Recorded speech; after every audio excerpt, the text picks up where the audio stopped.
ప్రస్తుతం మనతో పాటు ఉన్నారు శ్రీ సంత్ సదానందగిరి 109 బాబా. ఇప్పుడు వారితో మాట్లాడి మరిన్ని విషయాలు తెలుసుకునే ప్రయత్నం చేద్దాం. నమస్కారం స్వామీజీ. హరి ఓం మంగళం. స్వామీజీ, భగవంతుణ్ణి ఆరాధించటమే మనశ్శాంతి కోసం అని చెప్పి కొంతమంది అంటుంటారు. కొంతమందేమో కోరికలు తీరడం కోసమే ఆరాధిస్తుంటారు. కానీ భగవంతుని నమ్ముకుంటే ఖచ్చితంగా మీకు మనశ్శాంతి అనేది లభిస్తుంది. మీరు అనుకున్నవి కోరికల రూపంలో మీరు కోరుకోకపోయినా భగవంతుడు ఖచ్చితంగా నెరవేరుస్తాడు అని చెప్పి కొంతమంది చెప్తుంటారు. నిజంగా భగవంతుణ్ణి నమ్మితే మనశ్శాంతి అనేది లభిస్తుందా? నమ్మితే నమ్మకపోవడం అనే ప్రశ్న లేదు. హ్మ్. మొదలుపెట్టే ముందర ప్రార్థనతో మొదలు పెడతాం. హ్మ్. యస్యాద్విరత వక్రాద్యాః పారిషద్యాః పరశ్చతతం విఘ్నం నిఘ్నంతి సతతం విశ్వశ్రేణం తమాశ్రే శరదిందు వికాసమందహాసం స్ఫురదింది వరలోచనాభిరామం అరవింద సమాన సుందరాస్యాం అరవిందాసన సుందరీం ఉపాస్మహే. నారాయణ సమారంభం వ్యాసశంకర మధ్యమాం అస్మదాచార్య పర్యంతరాం వందే గురు పరంపరాం. ఓంకార పంజర సుఖీం ఉపనిషదుద్యాన వనకేడికలకంఠీం ఆగమన విపిన మయూరీం ఆర్యాం అంతర్విభావయే గౌరీం. మా గురుదేవులైన మహంతి హిమాలయ గిరిజీ మహారాజు వారి పాదపద్మములను మనస్సులో స్మరించుకొని, ఎవరు నమ్మినా ఎవరు నమ్మకపోయినా ఎవరు కొలిచినా కొలవకపోయినా పరమాత్మ అనబడేది ఒకటి ఉంది. దానికి విశ్వశక్తి అని ఒకడు పేరు పెట్టవచ్చు, అమ్మవారు అని ఒకడు పేరు పెట్టచ్చు, నారాయణుడు అని, శివుడు అని, అల్లా అని, జీసస్ అని. మన ఉన్న నాలెడ్జ్తో ఆయనకు ఆ పేర్లు పెట్టి పిలుస్తున్నామే కానీ అది నిరాకారము, నిర్వికల్పము, నిశ్చలము ఒకటి ఉంది. అది సృష్టించినాక నీ కర్మను బట్టి నువ్వు చేసేదాన్ని బట్టి నువ్వే ఫలితాలు పొందుతావు. నీకు నేను ఏమి ఇవ్వాలో నేను అది ఇస్తాను అని ఆయన ఇస్తూనే ఉంటాడు. అడిగితే దొరికేది కొంచెం, అడగకుండా అంటే వాళ్ళు ఏమి ఇవ్వాలనో అది ఇస్తారు. దేవుణ్ణి నాకు లాభం జరగాలి, నాకు శుభం జరగాలి అన్న టార్గెట్తో కాదు, నేను నీవైపోవాలి, నీవు నాలో నెలకొనాలి, ఉన్నావు నాలో అన్న పవిత్ర విశ్వాసత ఉన్నప్పుడు ఆ బహుదానుగ్రహం మన మీద ఇంకొంచెం ఎక్కువ ప్రసరిస్తుంది. మరి మనశ్శాంతి విషయానికి వస్తే స్వామీజీ, మనశ్శాంతి అంటే ఈ మానవుడే తనకు అనవసరమైనటి కోరుకొని తీరకపోతే ఆ మనశ్శాంతికి కష్టానికి లోనవుతున్నాడు. అప్పుడు నాకు శాంతి కావాలా అంటున్నాడు. శాంతంగానే ఉన్నాడు వీడు. కోరి అశాంతిని తెచ్చుకొని నాకు అశాంతిగా ఉంది, ఈ అశాంతి పోవాలా అనుకుంటున్నాడు. ప్రకృతిలో మమైకమై సాధారణంగా జీవిస్తూ ఉన్నప్పుడు వానికి ఏమీ లేదు. ఫస్ట్ జనరల్ నెససరీస్ రోటీ, కపడా ఆర్ మకాన్, ఈ మూడు దొరికితే చాలరా భగవంతుడా అనుకుంటాడు. అంతే. కాస్త అవి దొరికినాక కంఫర్ట్స్ కావాలా అంటాడు. ఫ్యాను, డబుల్ బెడ్రూము, దానికోసం ఇంకా కష్టపడతాడు. 10 ఏళ్ళు 20 ఏళ్ళు కూడబెడతాడు, తెచ్చుకుంటాడు. ఇంకా అప్పుడు ఇంకా ఇంకా కోరికలు వస్తాయి. ఆ కోరికలు తీరితే సంతోషిస్తాడు, తీరకపోతే మనశ్శాంతి కరువైంది అంటాడు. ఇక్కడ వీడు చేసుకుంటున్నది సరే, కంఫర్ట్స్ అన్నీ సమకూరినాయి, అంతటితో తృప్తి పడ్డు, లగ్జరీస్కు పోతాడు. పార్టీలు పెట్టడం, ఖర్చులు చేయడం, ఎవడో మనవడి బర్త్డేకు 10 కోట్లు ఖర్చు పెట్టేసి గ్రాండ్గా చేయడం, లగ్జరీస్. దెన్ వాట్, ఇంకేం లేదు ఇంకా తర్వాత. ఎంతెంత వీడు తెచ్చుకుంటున్నాడో, ఏ దొంగలు ఎత్తుకుపోతారో, ఏ ట్యాక్స్ వాడు వస్తాడు, వీడు కోరి మనశ్శాంతిని వీడే పోగొట్టుకుంటున్నాడు తప్ప ఆయనేమి మనశ్శాంతి పోయే పరిస్థితి ఎక్కడా కల్పించలే. ఉన్నంతలో నాకు దొరికింది ఏదో దాంతో నేను తృప్తి పడతాను అనుకున్నాడు ప్రపంచంలో అందరికన్నా సుఖవంతుడైన జీవి. అది ఇడిచిపెట్టి నాకు ఇంకా కావాలా అనుకుంటుంటే దానికి అంతం లేదు. అక్కడే మనిషి అశాంతికి లోనవుతా ఉన్నాడు. మనిషి అశాంతికి పరమాత్ముడికి ఎంత మాత్రమూ సంబంధం లేదు. స్వామీజీ, ఇప్పుడు మీరు చెప్పారు, నిజమే అనిపిస్తోంది. నిజంగా కోరికలు అసలు కోరనేకూడదు భగవంతుణ్ణి, మేమే అతిగా ఆలోచిస్తున్నాం, అసలు ఆలోచించొద్దు, ఇది తప్పు అని అనుకున్నామే అనుకోండి, ఇంతటితో ఇది ఆగిపోతాయా అంటే ఆగిపోదు. ఖచ్చితంగా మళ్ళీ ఏదో ఒక ఆలోచన వస్తూనే ఉంటుంది. ఇవన్నీ అదుపులోకి ఎలా కరెక్ట్ మా తెచ్చుకోగలుగుతాం? పరమాత్ముడు ఏ జీవికి ఇయ్యనంతటి విచక్షణ జ్ఞానం మనకిచ్చాడు. ఆ! ఓ కోరిక పుట్టడం మానవుడికి సహజం. హ్మ్. కోరిక పుట్టినాక ఈ కోరికకు నేను అర్హున్నా కాదా? ఆ! ఇది నాకు చేతనైతుందా లేదా? నేను దీన్ని సాధించుకోగలనా లేదా? హ్మ్. ఈ ఒక్క క్షణం ఆలోచించి హ్మ్. ఈ నిర్ణయం తీసుకుంటే ఇంక వాడికి అశాంతి లేదు. హ్మ్. ఈ అక్కడ ఆలోచించడం లేదు మానవుడు. హ్మ్. తనకు శక్తికి మించిన కోరికలు కోరేసుకుంటాడు. అవును. కొంచెం కష్టపడతాడు. హ్మ్. ప్రయత్నిస్తే అది కూడా సాధించుకోవచ్చు. కానీ ఆ కష్టం కూడా పడకుండా నాకది రావాలా అనే మెంటాలిటీలోకి వచ్చేస్తా ఉంటారు మానవులు. హ్మ్. అది వాని హద్దుకు మించిన కోరికలు. అవును. హద్దుకు మించింది అని తెలిసి కోరుకోవడం ఎందుకు? తీరలేదని బాధపడడం ఎందుకు? మేము చెప్పే పాయింట్ అది. హ్మ్. హ్మ్. అన్నీ మన చేతుల్లోనే ఉన్నాయి. ఆయన అంతా ఇక్కడికిచ్చి, ఇంత ప్రకృతినిచ్చి, ఇంత గాలినిచ్చి, అన్నీ ఇచ్చి ఇక్కడికి పంపాడు. హ్మ్. నువ్వు సక్రమంగా ఉండి రాపా అని. మీ తెలుగులో ఒక మంచి వర్డ్ ఉంది. ఏంటి స్వామి? చనిపోయినాడు అంటారు ఎవరైనా కాలం చేస్తే. అవును. ఎక్కడి నుంచో చనియన్, ఎక్కడికో పోయాను. వేదాంతమంతా ఆ చిన్న మాటలో ఉంది. హ్మ్. ఎక్ ఎక్కడ ప్రశ్న మొదలవుతుందంటే, ఎక్కడి నుంచి నేను వస్తున్నాను, మళ్ళీ ఎక్కడికి పోతున్నాను? ఆ! వేదాంతమంతా ఇంకా అదే మంది. సనాతన ధర్మంలో వేదాంతమంతా ఆ పాయింట్ మీదనే ఉంది. హ్మ్.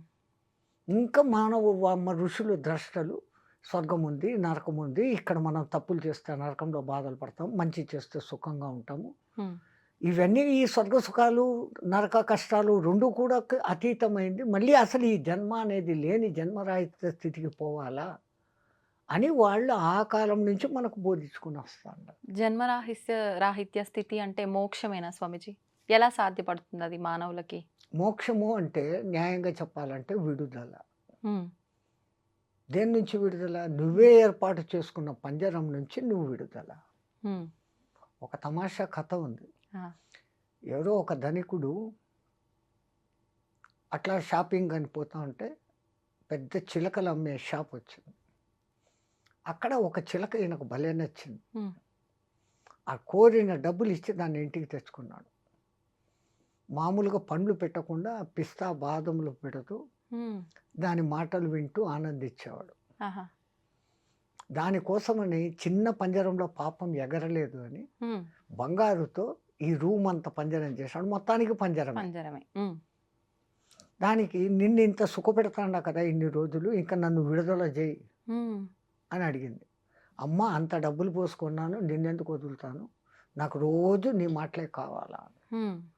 ఇట్లా జరుగుతా ఉండేటప్పుడు ఆ ఊర్లో ఎవరో ఒక హరికథ చెప్పే ఆయన వచ్చాడు. ఆ చిలకతో మార్నింగ్ 8కి మాట్లాడి, 8-9 పలానా చోట ఒక మహానుభావుడు వచ్చి మంచి ఉపన్యాసం చెప్తున్నాడు. అక్కడికి పోతాన్నాను నేను. హ్మ్. నన్ను తీసుకెళ్ళకూడదా అనింది. ఆ! చిలకంటుందా? హ్మ్. నేను వింటాను కదా! అని. అంటే అమ్మో! ఇంత పెద్ద పంజరాన్ని ఆడికి హ్మ్. తీసుకెళ్తాను. లేదు నీ భుజం మీద కూర్చొని వస్తానని. అమ్మ ఆశ కూర్చొని ఎగిరిపోతామనా? ఎగిరిపోతా. నేను రాను. ఆ! ఇంగ సరే ఈడు రానీడని. సరే ఆయన ఏం చెప్పాడో అది నాకొచ్చి చెప్పు. హ్మ్. భాగవత కథలు వింటేనే పుణ్యం. ఆయన ఏం చెప్పాడో నాకొచ్చి సాయంత్రం నీ ఆఫీస్ పని అయినాక నాకొచ్చి చెప్పాలా ఆ! కండిషన్. ఓకే. 10 డేస్ ఆయన ప్రవచనాలు హ్మ్. ఈయన రోజు సాయంత్రం చెప్తాన్నాడు. ఈ చిలకకు అర్థమైంది. హ్మ్. ఆయన పరమ జ్ఞాని. ఆ! ఇంక 11వ రోజు ఆయన ఉపన్యాసాలు పూర్తి అయిపోతుండే రేపు వెళ్ళిపోతాడాయన. ఆహా! వెళ్ళిపోతాడు అన్నప్పుడు ఇంకా చిలక నీకు రోజు చెప్పేసాను ఆయన చెప్పిందంతా. హ్మ్. రేపు ఆయన జై శ్రీరామ్ అని వెళ్ళిపోతా అన్నాడు. హ్మ్. సరే ఈ పొద్దు నువ్వు సత్సంగంలోకి పోయినప్పుడు హ్మ్. నేను ఒక మాట అడిగానని నేను అడిగిన మాట ఆయనకు చెప్పు అన్నాడు. ఆ! ఏం అడుగుతావు నువ్వు? నాకు మోక్షం ఎప్పుడు అని. ఈయన అనుకున్నాడు మోక్షం అంటే ఇది సచ్చినాక మోక్షానికి పోవాలా అని. ఆహా! నీకెంత మంచి జ్ఞానం ఉంది. ఆయన తప్పనిసరిగా అడుగుతాను. ఆ! ఆయన కథ అంతా చెప్పి ఇంకా బ్యాగ్ గీగ్ సర్దుకుంటా అంటే ఈయన పెద్ద కోటీశ్వరుడు కదా! ఆ రూమ్‌లోకి ట్యాప్ కొట్టి నేను పలానా వాడు వచ్చాను అని చెప్తే ఆయన లోపలికి రాప్పా ఏం సంగతి? హ్మ్. మా చిలక మిమ్మల్ని ఒకటి అడగమనింది. హ్మ్. చిలక అడగమనిందా? ఎప్పుడు? ఏమని? హ్మ్. అసలు మీ ఇంట్లో ఎట్లుంది? హ్మ్. నాకు ఇట్లా నచ్చింది కొని తెచ్చుకున్నాను. దాన్ని ఎక్కడ పెట్టినావు? బంగారు పంజరం చేసినాను దానికి. ఫ్రీగా తిరిగేదానికి రూమ్ అంతా పంజరం చేసి పెట్టినాను. ఆహా! ఏం అడిగిందండి? నాకు మోక్షం ఎప్పుడు అని అడిగింది. ఆ! అడిగిందా అని కింద పడిపోయినాడు ఈయన. ఆ! ఎందుకు పడిపోయాడు? ఈయన చూస్తే కదలికలు లేవు. ఆ! చచ్చిపోయాడు. ఈ రూమ్‌లోకి నేనే ఉన్నాను. నన్ను ఎక్కడ ఎవరేమంటారో అని ఈడు పరిగెత్తుకుంటా ఇంటికొచ్చేసాడు. ఆ! ఇంటికి రాంగానే చిలక ఆత్రంగా అడిగింది. ఆ! అడిగావా? ఆయన ఏం సమాధానం చెప్పినాడు? నీ మొఖం అడిగాను. నువ్వు ఏం ప్రశ్న అడిగావు? హ్మ్. ఆ మాట అనంగానే ఆయన కింద పడి చచ్చిపోయినాడు. హ్మ్. ఆయన చచ్చిపోయినాడా అని అది కింద పడిపోయాడు. హ్మ్. ఇదేమి కర్మరా! ఇది ఎక్కడ మోక్షము? ఆ! ఈ ఇది ఈ అడగడం ఏంది? వాడు చావడం వాడు ఏంది? పడిపో వాడు చచ్చినాడంటే ఇది చావడం ఏంది? ఇంత అద్భుతమైన చిలక అని పంజరం తీసుకొని లోపలికి పోయి దాన్ని బయటికి తీసుకొనొచ్చి నీళ్లు చల్లినాడు. హ్మ్. నీళ్లు చల్లంగానే పట్టని లేసి ఎగిరిపోయింది. ఆ గురువుగారు హ్మ్. ఈ చిలక భావం అర్థం చేసుకున్నాడు. ఆ! నన్ను పంజరంలో పెట్టినాడు. ఈ పంజరం నుంచి నాకు మోక్షం ఎప్పుడు? విడుదల ఎప్పుడు? అని అడిగిందది. ఓకే. ఒసేయ్ చిలక సచ్చినట్లు నటించు వాడు బయటికి తీస్తాడు. నువ్వు ఎగిరిపో అనే సింబాలిజాన్ని ఓహ్! ఆయన అక్కడ పడిపోయినట్లు నటించాడు. అబ్బబ్బబ్బబ్బా! మహాజ్ఞానులు ఆ స్థాయిలో హ్మ్. ఉంటారు. ఆ చిలక చెప్పిన దానికి ఆయనకు వెంటనే అర్థమైపోయి అర్థమైపోయింది. దాన్ని ఇంకా ఇడిచిపెట్టు అంటే ఈడు ఇడిచిపెట్టడు. హ్మ్. ఇంక టెక్నిక్‌గా చెప్పాలంటే ఇధర్ సే ఘాత్ గుమానా హై. మక్కన్ నికాల్నా హై తో उँगली टेढ़ी करना है అంటారు. హ్మ్. ఆయన దానికి అర్థమయ్యేటట్టు ఇంక ఈయన ఎట్లా పోయి చెప్తాడు. ఆయన అవును. పడిపోయి చచ్చిపోయాడు అని. అంటే నువ్వు అట్లా సచ్చినట్లు పడితే నువ్వు బయటికి పోతావు అని. అవును. కొంతమందికి విడుదల అంటే అటువంటి విడుదల. హ్మ్. కానీ ఋషులు, మునులు మన సనాతన ధర్మం నమ్మేది ఆ! ఎప్పటికైనా గానీ ఈ పునరపి జననం, పునరపి చక్రంలో వద్దు. హ్మ్. ఆ సంచితపు మూటను మోయలేకపోతాండాం. ఆగామిని నిలబెట్టలేకపోతాండాం. హ్మ్. ఈ ప్రారబ్ధాన్ని అనుభవిస్తానే ఉన్నాము. ఈ ప్రారబ్ధమును సక్రమంగా అనుభవిస్తూ ఆగామిని నిలబెట్టవచ్చు తప్పులు చేయకుండా. ఓకే. నువ్వు మంచిగా ఉండి దాన ధర్మాలు, యజ్ఞయాగాదులు, పుణ్యకార్యాలు చేస్తుంటే సంచితం ఆటోమేటిక్‌గా తగ్గుతుంది. హ్మ్. ఈ జన్మకు కాకుంటే మళ్ళీ ఛాన్స్ ఇస్తాడు. ఇంకో జన్మ, ఇంకో జన్మ. ఆ సంచితపు మూట పూర్తిగా తగ్గిపోయింది అంటే హ్మ్. ఆగామి లేదు, సంచితం లేదు. జై శ్రీరామ్. పునర్జన్మ ఉంటుందా స్వామీజీ? 100% మళ్ళీ మానవ జన్మే ఉంటుంది అనొచ్చా? అది మానవుడిగా ఉండొచ్చు, హ్మ్. ఇంకోటిగా ఉండొచ్చు. కోట్లలో, కోట్లలో ఒకళ్ళకి హ్మ్. పూర్వజన్మ స్మృతి అనేది వస్తుంది. హ్మ్. ఒకవేళ పరమాత్ముడు మనకు పూర్వజన్మలు, రాబోయే జన్మలు ఒక్కొక్క 2, 2 జన్మలు చూపిచ్చాడంటే చాలు. హ్మ్. మనం ఈ వర్తమాన జన్మను బతకలేము. హ్మ్. ఎందుకంటే అయ్యో! నేను అట్లుంటినా, ఇట్లుంటినా ఆ హ్మ్. జన్మల్లో అని హ్మ్. దాని గురించి ఆలోచన చేస్తూ రాబోయే జన్మలు ఇట్లుంటాయా అనుకుంటూ ఈ హ్మ్. ఉన్న వర్తమానాన్ని పాడు చేసుకుంటాం. హ్మ్. అందుకని పరమాత్ముడు ఆ మరుపు అనేది ఇచ్చాడు. ఓకే. ఎక్కడో ఒక చోట ఈ పునర్జన్మలు లేవు మీదంతా ఏం సంస్కృతి అనే ఆ ఇంగ్లీష్ వాళ్ళకే ఎన్నో రుజువులు దొరికాయి. హ్మ్. ఎన్నో చోట్ల ఆ 6, 7 ఏళ్ల అమ్మాయి ఆ! నేను ఫలానా అని ఫలానా అని. వాళ్ళకి ఎవరికీ తెలియని భాష మాట్లాడుతా ఉంటే అవును. అసలు ఆ భాష ఏంటో అర్థం కాక అల్లాడిపోయి హ్మ్. 6, 7 నెలల తర్వాత ఎవరో ఆ భాష తెలిసినోడు కనపడి ఈమె ఈ భాష మాట్లాడుతాంది అని హ్మ్. ఆయన ఆ డీటెయిల్స్ కనుక్కుంటే నా ఊరు ఫలానా, నా దేశం ఫలానా అని ఆయన చెప్తే హ్మ్. అది నిజమా కాదా అని పోయి ఎంక్వైరీ చేస్తే అది నిజమని తెలియదు. హ్మ్. వాళ్ళనందరినీ గుర్తుపెట్టింది. ఓకే. గుర్తుపట్టాడు పిల్లవాడు. ఆ! ఆ! ఇంకో పిల్లవాడి కేసు తనను చంపిన వాడిని పోలీసోళ్ళ దగ్గరకొచ్చి ఈడే నన్ను చంపింది అని చూపిచ్చాడు. హ్మ్. నువ్వు బతికే ఉండవు కదరా! నువ్వు పిల్లోడివి వాడిని చంపావంటే పూర్వజన్మలో నేను ఫలానా ఊర్లో ఉన్నప్పుడు ఈవిడు చంపాడు. ఈ ఊరికి పొద్దొచ్చాడు. నేను ఇక్కడ పుట్టి ఉన్నాను. It is recorded. హ్మ్. వాడు చెప్పిన ప్రతి ఒక్క డీటెయిల్ కరెక్టు. ఆ ఊరికి తీసుకెళ్లారు. ఆ ఊర్లో ఎవడు హత్యకు గురి కాబడ్డాడు, చంపినోడు ఎవడు? హ్మ్. వాడి గుర్తులు అన్నీ ఉండే అదే ముఖము, అదే గుర్తులతో వీడున్నాడు. ఆ! అయితే ఓన్లీ పూర్వజన్మ వాసనలకు సంబంధించి స్మృతులు గుర్తుండడం వరకేనా? లేదు అనంటే చాలామంది అవి అట్లా ఉండబట్టి హ్మ్. ఎంతోమంది మామూలుగా ఉన్న వ్యక్తి సడెన్‌గా ఆల్ ఆఫ్ ఎ సడెన్ మహానుభావుడుగా మారిపోతాడు. అవును. అవును. రమణ మహర్షి హ్మ్. 12 ఏళ్ల వరకు మామూలు విద్యార్థిగానే ఉన్నాడు. హ్మ్. అక్కడ అందరూ తిరువన్నామలై అని అంటారే తప్ప అరుణాచలం అని ఎవడు పిలవడు. ఆహా! ఆ పర్టిక్యులర్ డే ఈయనలో ఆ లైట్ వెలిగేదానికి హ్మ్. ఎవరో ఒకాయన సంచి పట్టుకొని వస్తాంటే, "నువ్వు ఎక్కడి నుంచి వస్తాండావు మామ" అని ఈయన అడిగాడు. హ్మ్. "నాన్ అరుణాచలం పోయిటి వందడా" అన్నాడు ఈయన. ఆ, తిరువన్నామలై అనలే. ఆహా, అరుణాచలం అన్న ఆ ఒక్క శబ్దం మా మహానుభావుడికి వినపడంగానే నా డెస్టినేషన్ అది కదా, నేను ఎందుకు ఇక్కడ ఉన్నానని వీడు పోతున్నాడు వెతకద్దండి. ఆ పొద్దే పేరు మొత్తం వదిలిపెట్టేస్తాడు. 12 ఏళ్ల వయసులో అట్లా రాయగలరా?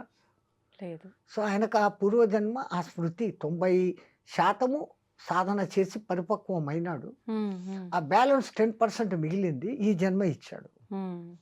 దాన్ని ఆయన సార్థకం చేసుకొని భగవాన్ రమణ మహర్షి అయిపోయినాడు. స్వామీజీ, ఇప్పుడు మనం అందరం కూడా దైవం విషయంలో ఆయనతో కృతజ్ఞతా భావంతో ఉండాలా. మనకి ఇంతటి జన్మ ఇచ్చి మనం ఇలాంటి పాపం చేసినా పుణ్యం చేసినా ఏం చేసినా దాన్ని తరిగించుకొని, అంటే మనం దాన్ని తగ్గించుకొని మోక్షం పొందడం కోసం ఒక మంచి అవకాశం ఇచ్చాడు అని చెప్పి కృతజ్ఞత తెలుపుకునేటట్టుగా ఉండాలా, లేదు అంటే మనం చేసే తప్పులకు ఆయన విషయంలో భయపడుతూ ఉండాలా ఎంతసేపు, ఎలా ఉండాలి?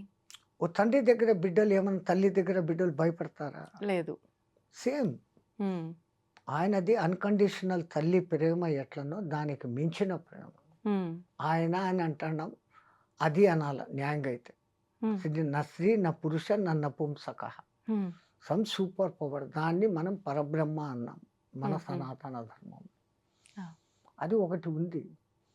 ఆయన ఆ ఇచ్చిన విచక్షణతో నువ్వు మంచిగానే ఉండిపోతావు అంటే నీకు ఈ సమస్యలే రావు.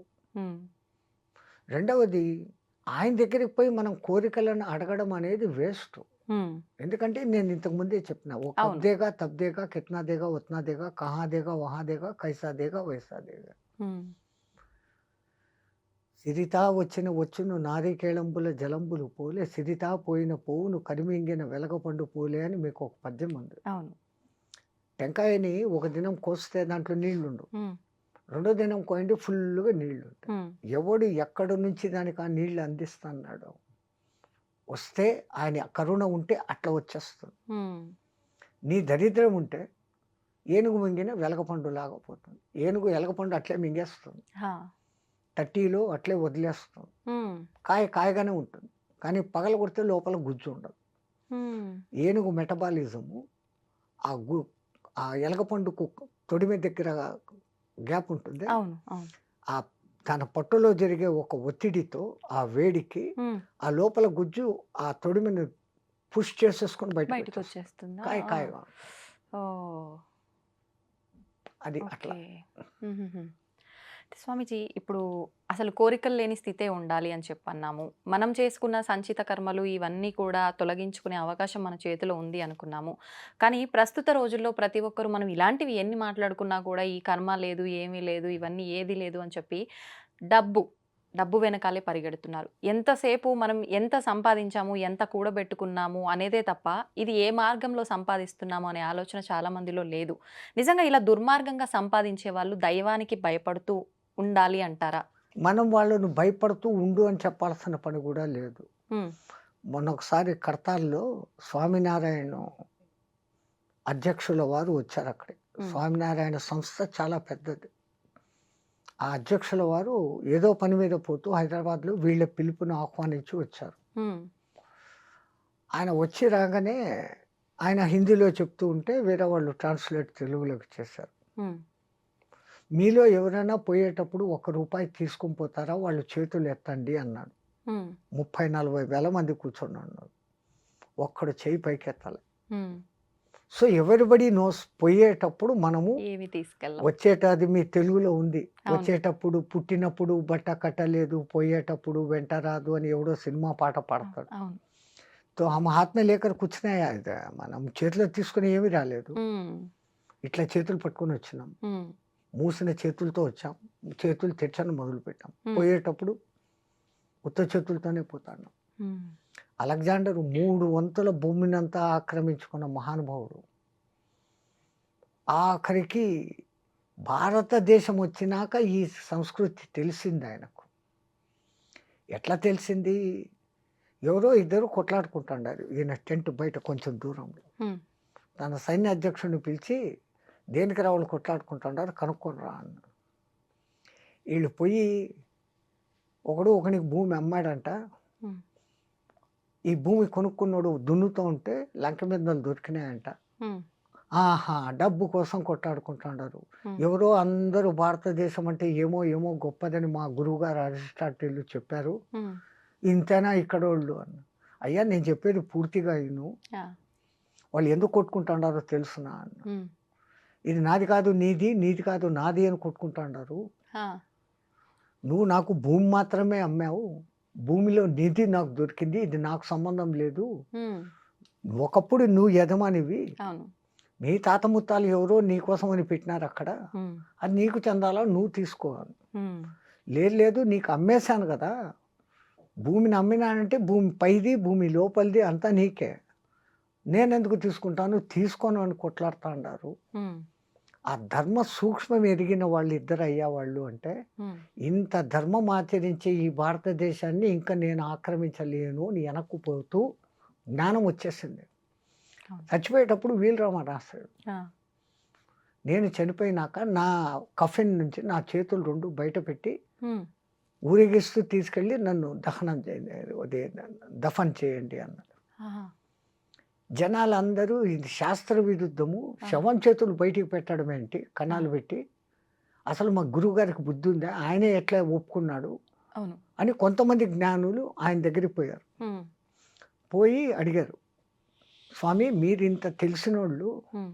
శవాన్ని పెట్టెలో పెట్టి మేకులు కొట్టేస్తాం. ఆ పెట్టెని దింపేస్తాం మన ఆ! సంప్రదాయము. ఈ కన్నాలు 2 పెట్టి ఆ 2 చేతులు బయటికి పెట్టినారెందుకు అని. హ్మ్. ఒరేయ్! మనకంతా వాడొక సందేశం ఇస్తాన్నాడురా. 3 వంతుల భూభాగాన్ని జయించి కోట్ల, కోట్ల, కోట్ల రత్నరాసుల సంపదను సంపాదించాను. హ్మ్. పోయేటప్పుడు ఉత్త చేతులతో పోతాండాను అని మనకు నేర్పిస్తున్నాడురా. ఓహ్! అది చూసి మనం నేర్చుకోవాలి. హ్మ్. వాడంత క్రూరుడైనప్పటికీ ఆఖరిన వానికి జ్ఞానం కలిగింది. ఈ భూమి అట్లాడిది హ్మ్. అని మన భరత భూమిని వాళ్ళు మెచ్చుకున్నారు. అటువంటి దేశంలో మనం పుట్టి, అవును. మనం గూడా ఇప్పుడు అదే పని చేస్తున్నాం. హ్మ్. డబ్బు, డబ్బు, డబ్బు. డబ్బు. అవును. గబ్బు, గబ్బు, గబ్బు. హ్మ్. ఒకప్పుడు గుండె డబ్బు, డబ్బు, లబ్బు, డబ్బు అని కొట్టుకునేది. ఇప్పుడు డబ్బు, డబ్బు డబ్బు, అని డబ్బు అని. కొట్టుకుంటాంది. అవును. స్వామీజీ ఇప్పుడు ఈ పుట్టుక, మరణం 2 కూడా భగవంతుడి సృష్టి. ఆయన సృష్టించిన ఈ సృష్టినే మనిషి పుట్టినా సరే, చనిపోయినా సరే కొన్ని రోజుల పాటు అది మైల అని చెప్పి, మనం ఏ కార్యక్రమాలు పడితే ఆ కార్యక్రమాలు చేయకూడదని చెప్పి ఇలాంటి కొన్ని కండిషన్స్ ఉన్నాయి. ఇవన్నీ ఎందుకంటారు? అసలు మనిషి చనిపోయిన వెంటనే తల దగ్గర దీపం పెట్టమంటారు. హ్మ్. ఇంకా ఎందుకని? అక్కడి నుంచి మొదలవుతున్నాయి ఆ! కార్యక్రమాలు. ఆహ్, వాడు చచ్చిన తరువాత వాని పేరు పెట్టి పిలవరు. హ్మ్. బాడీని తీసుకుపోతాం తొందరగా. అవును. ఎత్తేయండి, ఎత్తేయండి సాయంత్రం అయితాంది. అవును. ఆ కాలంలో చనిపోయినాడు అంటే రాత్రి సూర్యాస్తమయ్యేంత లోపల హ్మ్. దహనమో, ఖననమో వాళ్ళ సాంప్రదాయం ఏదో అది చేసేసేవాళ్ళు. ఆహా! ఇప్పుడు మీకు ఈ ఐసు టెక్నాలజీలు వచ్చినాక బాక్స్‌లో పెట్టి ఆ చచ్చినోడిని కూడా హ్మ్. మనశ్శాంతి లేకుండా. హ్మ్. చచ్చినోడికి కూడా మనశ్శాంతి లేదు. ఆ ఐస్‌లో పెట్టి ఉబ్బిపోయేంత వరకు 5, 6 రోజులు పెట్టి హ్మ్. ఎవడో రావాలా, ఎవడో చూడాలా అని చేస్తాడు. హ్మ్. ఇన్నాళ్ళు ఈ చిలకల ఈ పంజరంలో ఉండింది. దానికి ఆ మర్యాద ఇయ్యాలా అనేది మర్చిపోతాండారు. హ్మ్. పంచప్రాణాలు, పంచ ఉప ప్రాణాలలో ధనుంజయ వాయువు మట్టుకు ఇంకా లోపల ఆశగా ఉంటుందంట.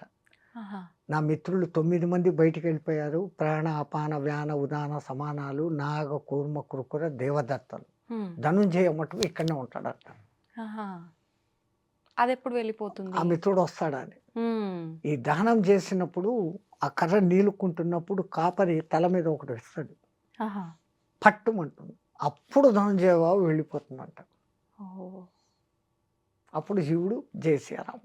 హ్మ్. అట్లా ఇప్పుడు పితృదేవ కార్యాలు హ్మ్. నెలకొకసారి పిండాలు పెట్టాలా? అవును. అవును. కనీసం వాడిని తలుచుకోండి. హ్మ్. పితృకార్యాలు చేయడం అంటే మీ తండ్రి, తాత, ముత్తాత 3 తరాలను నువ్వు తలుచుకుంటున్నావు అంటే వాళ్ళు ఎట్లా బతికారు? ఏం చేశారు? ఎట్లున్నారు? ఇయన్నీ మీరు నెమరేసుకోవడం. హ్మ్. మీరు చేస్తుంటే మీ కొడుకు అది చూసి నేర్చుకొని మీ తర్వాత మీకు చేయను మొదలుపెడతారు. అంటే at least remember your previous generations. హ్మ్. హ్మ్. నీ పరంపరను నువ్వు మర్చిపోకు హ్మ్. అని గుర్తు చేసేదానికి ఆచారాలు. హ్మ్.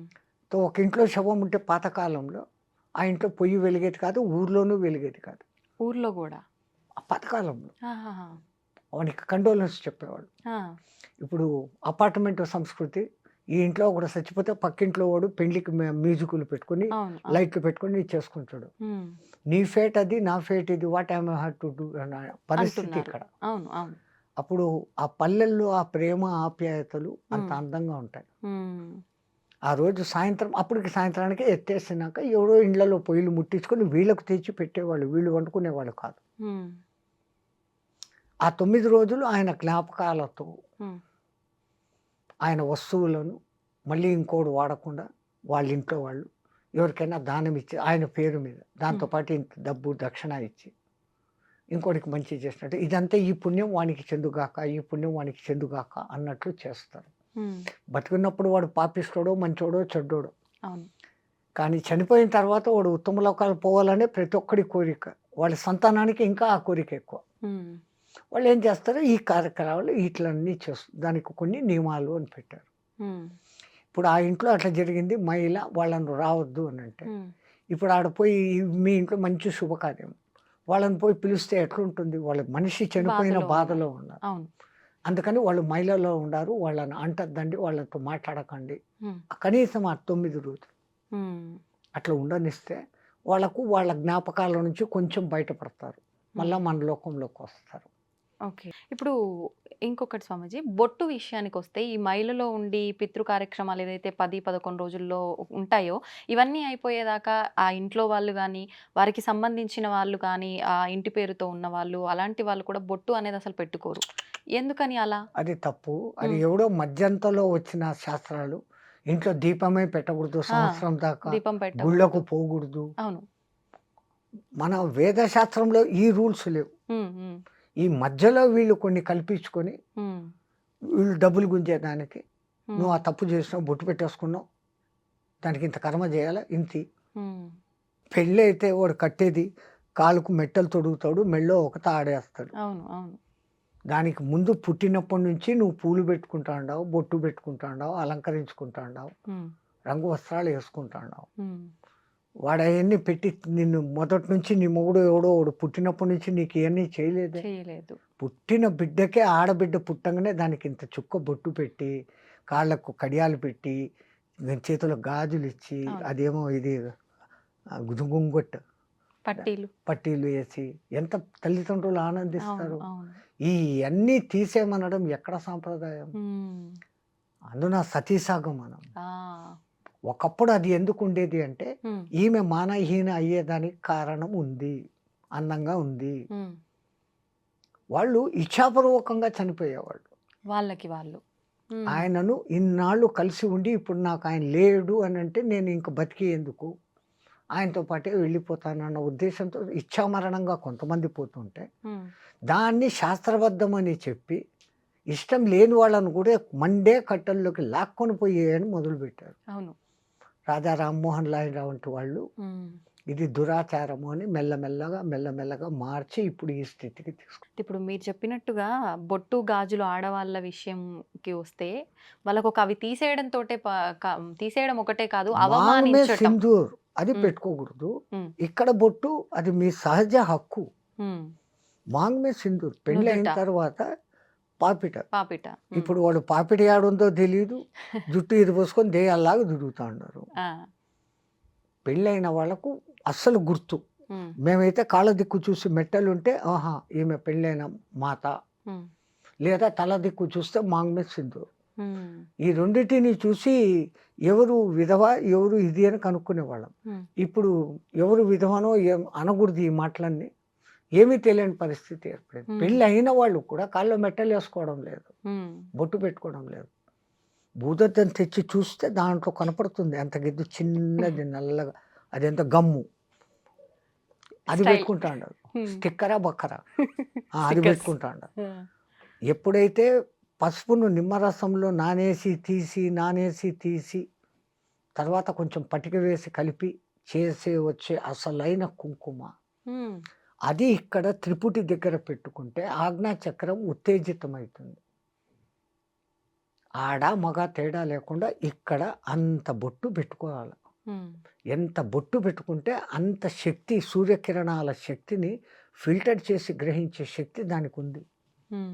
ఇప్పుడు ఏందేందో రంగురంగుల నానాకము అయిన డిజైన్ టిక్కర్లు, దానికి ఒక గజ్జలు, దరిద్రం ఒళ్ళు పాడేదాన్ని. స్కిన్ అక్కడ ఏమైతుందో మీరు గమనించండి. అవును. అవును. కొన్నాళ్ళు పెట్టుకున్నాక there will be a mark. అవును. అవును. పచ్చబొట్టు పొడిచినట్లు ఒక మార్క్ ఏర్పడుతుంది. లేదా కొంతమందికి స్కిన్ అలర్జీ కూడా అలర్జీ వచ్చిన వస్తుంది. సందర్భం. అవును స్వామీజీ. అది ఇది పెట్టుకుంటే వచ్చిందని వాళ్ళకు తెలీదు. హ్మ్.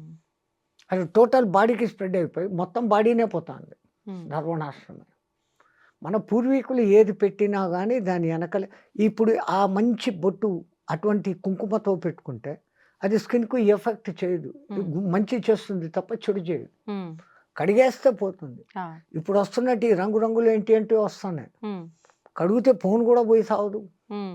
చాలామంది ఈ మధ్య కాలంలో దుష్ట ప్రయోగాలు అని చెప్పి, చేతబడులు అని చెప్పి, ఇలాంటివి చేస్తుంటాము అని చెప్పి, కొంతమంది మీకిది చేశారు, అది చేశారు, మీ మీద ప్రయోగం చేశారు అని చెప్పి, డబ్బు రాబట్టడం కోసం ఇవన్నీ చేస్తున్నారు అని చెప్పవచ్చా?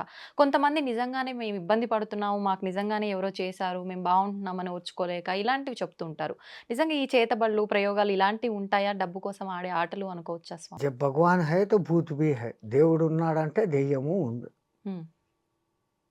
ఒకప్పుడు హ్మ్. ఎప్పుడైతే ఈ కరెంట్ వచ్చిందో అప్పుడు ఈ శక్తులన్నీ ఎగిరిపోయినాయి. హ్మ్. అది లైట్‌లో ఉండలేవు. ఆహా! అంత స్థాయి మంత్రం తెలిసినోడు ఇప్పుడు ఎవడు లేడు. హ్మ్. చేస్తున్నారు వామాచార పూజలు అని. అవును. వాళ్ళేదో బలులు ఇస్తారు. ఏమో చేస్తారు. హ్మ్. బట్ చేతబడి చేసేంత శక్తిమంతులైనోడు ఇప్పుడు ఎవడు లేడు. హ్మ్. కాకపోతే వీళ్ళకు సైకలాజికల్ ఎఫెక్టులు కొన్ని వచ్చేస్తాయి. ఆ! ఒకడికి ఒక సమస్య వచ్చింది. హ్మ్. దాన్ని వాడు భరించలేకపోతాడు. తీర్చలేడు. హ్మ్. తీర్చేయాలనే తపన ఒక సైడు. హ్మ్. దాని మధ్య వాడు గడబిడైపోయి ఇది పోగొట్టుకుంటాడు. సెన్స్ పోగొట్టుకుంటాడు. వాడిని పట్టుకొని నీకు దెయ్యం పట్టింది. నిన్ను ఎవడో ఏమో చేశాడు. హ్మ్. నేను దాన్ని తగ్గిస్తానని వీళ్ళు క్యాష్ చేసుకుంటారు. అవును. వాడికి తగ్గడం కాదు కదా! ఇంకా పెరుగుతుంది అప్పు. హ్మ్. అంతకుమించి అంతే. ఏం జరగదు. అంతే. హ్మ్. ఆడిని తీసుకొనొచ్చి సైకలాజికల్‌గా కూర్చోపెట్టి what is your main problem అనేసి ఇప్పుడు వీళ్ళు కన్సల్టెన్సీలు వచ్చారు. అవును. వాళ్ళు కూర్చోపెట్టే సమస్యకు వాని చేతనే ఆ అసలు సమస్య ఏందో బయటికి తెప్పించేస్తారు. హ్మ్. అది బయటకు వచ్చేసినాక ఇది కాదబ్బా దీనికి ఇట్లా సొల్యూషను హ్మ్. అని చెప్తే he will be rectified. All right హ్మ్. సరిపోతుంది. హ్మ్. ఇల్యూషన్ అమ్మా. ఆ! సగం మంది ఇల్యూషన్‌లో ఉన్నారు. అవును. అవును. హ్మ్. వాడికేదో కాలు నొప్పొచ్చింది. ఇంకోడు ఎవడో కోపంగా చూసాడు. వాడు చూసాడు ఏమో నాకు చేశాడు. హ్మ్. ఈ భావన ఒక్కసారి వచ్చిందంటే అది పెరుగుతా పోతుంది. ఆ! అది ఇల్యూషన్‌గా మారిపోయి హ్మ్. నాకు వాడు ఏమో చేశాడు. అంతే. చేతబడి, రాతబడి, ఏందోబడి. హ్మ్. ఒకప్పుడు ఉన్నాయి ఎప్పుడో. హ్మ్. అప్పుడు ఈ విద్యుత్ వెలుగులు లేవు. అయి వచ్చినాక అయి ఉండేదానికి అవకాశం లేదు. హ్మ్. కొంతమంది ఈ మధ్య కాలంలో ఇప్పుడొచ్చిన ప్రళయాలు ఇవన్నీ వచ్చిన తర్వాత 2025లో ఈ చేతబడులు ఇలాంటివి చిల్లంగి, బాణమతి ఇలాంటి యొక్క ప్రయోగాలు ఎక్కువగా అయ్యే అవకాశం కనిపిస్తోంది. రాబోయే ఉగాది తర్వాత వచ్చే సంవత్సరంలో అని చెప్పి అనడం జరిగింది. నిజంగా అలాంటివి వచ్చే అవకాశం ఉందంటారా స్వామీజీ? మీ తెలంగాణ ఏరియాలో అయితే ఈ విద్య లేని చోట, వెనకబడిన చోట హ్మ్. హ్మ్. ఈ ఆదివాసీలు వాళ్ళు ఆ పాత పిచ్చి నమ్మకాలలోనే ఉన్నారు. హ్మ్. ఆ పలానా కాయలు వాడు వెళ్ళే దారిలో వేస్తే ఇదైపోతుంది. ఆ! వాడి కాళ్ళ కింద మట్టి తెస్తే ఏమో అయితుంది. అదే. సంథింగ్ అనేసి చేసే మంత్రగాళ్ళు ఉన్నారు. హ్మ్. హ్మ్. అవి 100% వర్కౌట్ కావు. వర్క్ అవ్వవు. హ్మ్. వాడి మైండ్ డిస్టర్బ్ చేస్తారు హ్మ్. అంతవరకే. ఆ! ఒక లెవెల్‌కి. బట్ అవతల వాడు కొంచెం స్ట్రాంగ్‌గా ఉండి what is this? How it is happening for me అని ఒక్కసారి క్వెషన్ చేసుకుంటే వాడంతకు వాడే దాంట్లో నుంచి బయటకొచ్చేస్తాడు. హ్మ్. యాక్చువల్ థింగ్ అంత పవర్‌ఫుల్ మంత్రాలు, ఆ సాధనలు చేయగలిగిన వాళ్ళు లేరు. హ్మ్. దానికంతా ఆహ్, ఇప్పుడు వరుణ జపాలు చేయాలంటే నీళ్ళ కుండంలో కూర్చొని చేస్తారు ఇంతవరకు లోతు నీళ్ళల్లో. ఆహా! అది వరుణ జపానికే అంత కఠినమైనవి ఉంటాయి. ఈ ఓకే. దుష్టదానికి ఇంకా కఠినమైన పద్ధతులుంటాయి. హ్మ్. నెత్తి మీద అగ్నికుండ పెట్టుకోవడము, ఇంకా ఏదో పంచమకారాలు, హ్మ్. మద్య, మాంసం, మచ్చక, మైథున క్రియలు హుహు. అవన్నీ కూడా చెయ్యాల్సిన విధానం అది శాస్త్రమే. హ్మ్. తంత్రశాస్త్రము, మంత్రశాస్త్రం. ఆ! మంత్రము మంచి మంత్రాలు ఉన్నాయి. హ్మ్. దుష్ట మంత్రాలు ఉన్నాయి. కానీ ఆ దుష్టమంత్రాల సాధన మంచి మంత్రాల సాధన కన్నా కొంచెం కఠినమైన పద్ధతులు, నియమాలు ఉంటాయి. ఆ నియమాలన్నీ పాటించి ఈ కాలంలో చేయగలిగినోడు ఎవడు లేడు. ఓకే. ఒకవేళ నిజంగా అలా ఎవరైనా చేస్తున్నారు అనన్నా కూడా అంటే నా మీద ప్రయోగిస్తున్నారు అంటే నాకు పని చేయకుండా ఉండాలి అనంటే నేను దైవారాధనలో ఉంటే అవన్నీ పని చేయకుండా ఎక్సలెంట్. ఉంటాయా? అది. హ్మ్. ఆ గుడికి మీరు ఏ దేవుడిని నమ్మారో ఆ గుడికెళ్ళి మీ నామగోత్రాలతో అర్చన చేపించుకొని హ్మ్. ఒక దారమో ఏదో ఆయన కాళ్ళ దగ్గర పెట్టి హ్మ్. అది కంకణంలాగా ధారణ చేస్తే it will become a shield to you. నిజంగా అంత పవర్ ఉంటుందా ఎస్. స్వామీజీ దానికి? హ్మ్. అక్కడ 90% మీకు విశ్వాసం పనిచేస్తాను. హ్మ్. నేను వెళ్ళి అక్కడ పూజ చేసుకొని వెంకటరమణుని కాళ్ళ దగ్గర పెట్టింది, శివలింగం మీద పెట్టింది, సంథింగ్ హ్మ్. హ్మ్. అమ్మవారి కాళ్ళ దగ్గర పెట్టింది ఎవరో అవునవును. అక్కడి నుంచి పెట్టి పూజారి ఇచ్చాడు, ఇది నేను వేసుకున్నా, అది నన్ను ఏం చేయదు. హ్మ్. ఆటోమేటిక్గా మీలో కాన్ఫిడెన్స్ పెరిగిపోయింది కదా. హ్మ్. అంతా మన ఏవా కారణం బంధమోక్షయో అని మన పెద్దోళ్ళు ముందే చెప్పారు తల్లి. హ్మ్. Everything depends on your way of thinking. ఆ! నీ ఆలోచన సరళిని బట్టి. నాకేమో అయింది అయింది అంటే నువ్వు డౌన్ అయిపోతా వస్తావు. హ్మ్. ఎవడో నాకేదో చేశాడు అని అనుకున్న ఒక్క ఫీలింగ్. ఆ! నన్ను ఎవడు ఇప్పుడు ఏం చేయలేదు, నా చేతిలో అమ్మవారి కంకణం ఉంది, హ్మ్. లేదు శివుడు ఇది ఉంది, సుబ్రహ్మణ్య స్వామి అభిషేకపు నీళ్లు తాగా, వాట్ ఎవర్ అవును. ఎన్నో ఉన్నాయి కదా. అవును. అవును. హ్మ్. లేదు పళని ప్రసాదం తిన్నా, హ్మ్. అద్భుతమైన పళని ప్రసాదం రేకు డబ్బాలో ఇస్తాడు వాడు, ఆ! ఎన్నాళ్ళైనా అది చెడదు. ఆ! మరి ప్రసాదం శక్తి అంటే మీరు మీరు చేసి డబ్బాలో పెట్టండి, చిలుం పట్టిపోతుంది. అవును. అది ఎప్పుడు తెచ్చి పెడతాము. అవును. ఒకప్పుడు తిరుపతి లడ్డు నెలలకు నెలలు ఎంత మాత్రము పోకుండా డబ్బా మూత తీయంగానే నెయ్యి ఘమఘమలు కొట్టేది. సువాసన. హ్మ్. వాళ్ళు చేయడం అంత పవిత్రంగా చేస్తుండేవాళ్ళు. హ్మ్. తమాషా ఏంటంటే ఆ కాలంలో ఆ! అంతమందికి లడ్లు చెయ్యి మీద? పిసికేదానికి కాక ఆ! కాళ్ళు కడుక్కొని రూమ్లో వేసేస్తారు, హ్మ్. తొక్కుతారు. వాడేమో జీరాలు తీసి రూమ్లో వేస్తా అంటాడు, హ్మ్. వీళ్ళు తొక్కి అది కొంచెం మెత్తబడినాక అప్పుడు తీసి దాన్ని లడ్డు చేసేవాళ్ళు. ఆ! కళ్ళతో చూస్తే ఒక రహస్యము, లేకుంటే తిరుపతి ప్రసాదం అసలు ఒకప్పుడు. ఇలాంటివి చూస్తే అసలు తినలేంగా. లేదు వాళ్ళు ఎంత పవిత్రంగా ఆ! వాళ్ళు భోంచేయకుండా వచ్చి కాళ్ళను 1కి 6 సార్లు కడుక్కో 7 సార్లు కడగాల అంటారు. హ్మ్. పుక్కిలింత 7 సార్లు చేసినప్పుడు మన నోట్లో ఉన్న మొత్తం కల్మషాలు ఎట్లా పోతాయో హ్మ్. 7 సార్లు అట్లా వాళ్ళ కాళ్ళు కడుక్కుంటారు. హ్మ్. అదొక మీరేమో ఇప్పుడు ప్యూర్ స్టోనో అది ప్యూరా స్టోనో అంటారే, అప్పుడు ఇక రాయితో వేసి రుద్దుకొని హ్మ్. 7 సార్లు కడుక్కొని అప్పుడు దిగుతారు. ఆ! చాలా ఏళ్ళ కింది మాట ఇది. ఆ! ఇప్పుడు మీకు ఇయన్నీ వింటే ఇట్లా గూడానా అని హ్మ్. అనుకుంటారు. అంతే కదా! మళ్ళా గేలి చేసేవాళ్ళైతే గనక హ్మ్. తొక్కిన ప్రసాదం తింటాండారు మీరు అనేసి వేరే మతస్థులు, వేరే అంతే వాళ్ళు కదా! మనల్ని క్రిటిసైజ్ చేస్తారు. హ్మ్. కానీ మరణాన్ని కొంచెం పోస్ట్‌పోన్ చేసుకోగలిగిన టెక్నిక్స్ ఈ సాధకుల దగ్గర ఉంటుంది. హ్మ్. దాంతో ఇంకొంచెం కాలం ఎక్కువ బతకచ్చు. ఓకే. రెండవది వాని కృప గూడా. హ్మ్. అన్నిటికన్నా మెయిన్ అది. హ్మ్. నేను నా సాధనతో నేను ఇంత ఉన్నాను అని ఏ పొద్దు గర్వించినాడో వాడు ఆ రోజు పోతాడు. హ్మ్. నీ అనుగ్రహం నా మీద ఉండబట్టి, ఆ గురు కృప ఉండబట్టి, హ్మ్. దేవుడు కూడా కాదు మాకు, మా గురువు ముఖ్యం. ఆహా! మా గురు కటాక్షం ఉండబట్టి, ఆ గురు దయ నా మీద ఉండబట్టి, హ్మ్. ఈ రోజుకు నేను ఇంత చేసుకోగలుగుతా ఉన్నాను, ఇంతమందితో మాట్లాడగలుగుతా ఉన్నాను, హ్మ్. నా వంతు ధర్మ ప్రచారం నేను చేయగలుగుతా ఉన్నాను అంటే అంతా నా గురు కృప అన్న భావనతో ఉన్నప్పుడు, హ్మ్. నాకు ఇంత అయిపోయింది అని ఏ రోజు అనుకుంటానో ఆ రోజు నేను డల్ అయిపోతాను. నాకు ఇంతే అనుకున్నప్పుడు ఎంతైనా ఉండొచ్చు. హ్మ్. స్వామీజీ ఇప్పుడు ప్రతి ఒక్కరు ఆలోచించేది ఏంటంటే నది స్నానం వలన పవిత్రమైన జలం కాబట్టి పుణ్యం వస్తుంది అని చెప్పి మనకున్న పాపాలు తొలగిపోతాయి అని చెప్పి. అయితే మనం జన్మ జన్మ సైంటిఫికల్గా ప్రూవ్డ్ అమ్మా. హ్మ్. ఒక నది కొన్ని పర్వతాల నుంచి ప్రవహించి వస్తుంది, హ్మ్. ఎంతో దూరం నుంచి వస్తుంది. గంగా నది కొన్ని వేల కిలోమీటర్లు, అవును. యమునా నది వేల కిలోమీటర్లు, హ్మ్. గోదావరి వేల కిలోమీటర్లు. అవి ఏ ఏ రాళ్లను ఖనిజాలను రాసుకుంటూ వస్తుంది, ఏ ఏ చెట్లు ఆ నది పక్కన ఉంటాయి దాని వేర్ల సారాన్ని తీసుకొని వస్తుంది. హ్మ్. హ్మ్. ఇంకా మన పూర్వకాలంలో నదిని దాటేటప్పుడు హ్మ్. కాయిన్ వేయమనేవాళ్ళు. అప్పట్లో బంగారు, వెండి, ఆ! రాగి కాయిన్స్ ఉండేవి. ఎందుకని? ఆ నీళ్ళలో వేసినప్పుడు ఇవి కణాలు కణాలుగా ఆ నీళ్ళలో కలుస్తాయి. హ్మ్. ఆ నీళ్ళలో స్నానము, ఆ నీళ్లు స్వీకరించినప్పుడు ఆ ఖనిజాల శక్తి మనకొస్తుంది. ఓహ్! ఇప్పుడు నికెల్ కణాలు ఏస్తాండం మనం.